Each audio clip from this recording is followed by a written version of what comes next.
Hello students, in continuation with the previous lecture, in this lecture we will talk about S Naipaul as a truly a noble man in a free state. The Nobel Prize for Literature has gone to someone who deserves it.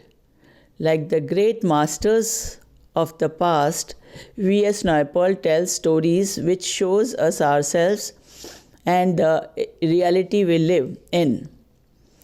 His use of language is as precise as it is beautiful, simple, strong words with which to express the humanity of all of us. Born in Trinidad in 1932, the descendant of indentured laborers shipped from India, this disposed child of the Raz has come on a long and marvelous journey. His upbringing familiarized him with every sort of deprivation, material and culture. The scholarship of Oxford brought him to this country.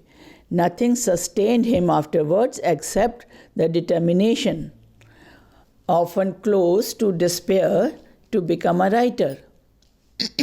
Against all likelihood, a spirit of pure comedy flows through his every book. It is a saving grace. Footloose, he began to travel for long periods in India and Africa. It was at a time of decolonization when so many people the whole world over had to reassess their identity. Naipaul saw for himself the resulting turmoil of emotions, that collision of self-serving myth and guilt which make up today's bewildered world and prevents people from coming to terms with who they really are and to know how to treat one another. On these travels, he was exploring nothing else than the meaning of culture and history.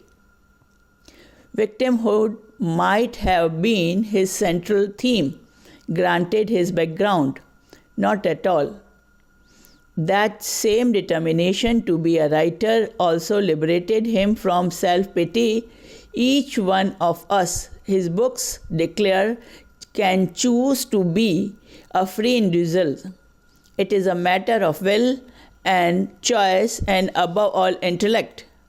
Critics have sometimes argued that people in third world especially are trapped in their culture and history without possibility of choice and can only be free if others make them too. To them, S Naipaul's vision that they have to take responsibility for themselves can seem like some sort of first world privilege and a conservative philosophy at that.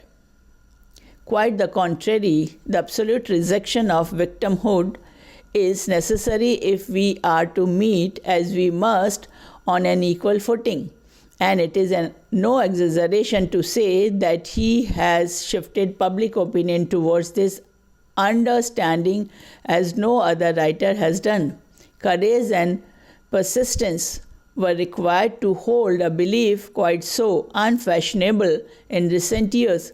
But it is this belief that has made Naipaul the universal writer and humanist that he is. The comic spirit is still present, though submerged in his later works beneath a darkening sense of tragedy.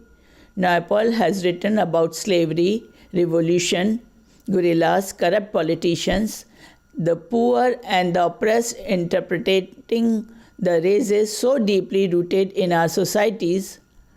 Long before others, he began to report on the irrational frenzy loosed these past 2 decades by religion in the Islamic world, from Iran to Indonesia and Pakistan. This phenomenon too was a retreat from history into self-serving myth. Self-pity possesses Islamic fundamentalists so absolutely that they are able to close out everything else. Yet Naipaul also observed with profound insight that even the most fantasticized among them know that the West will always be there setting in the objective standards, and that they can do nothing about that.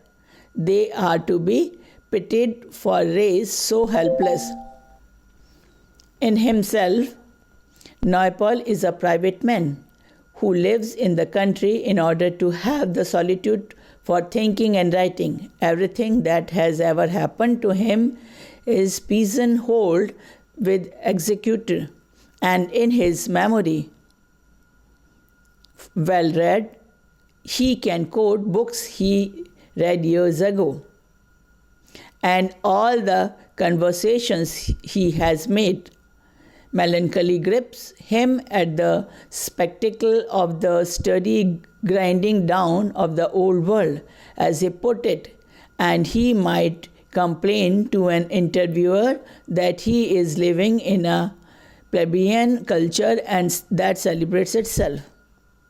Other writers born abroad had settled here and enriched our literature, but there has never been one like Naipaul.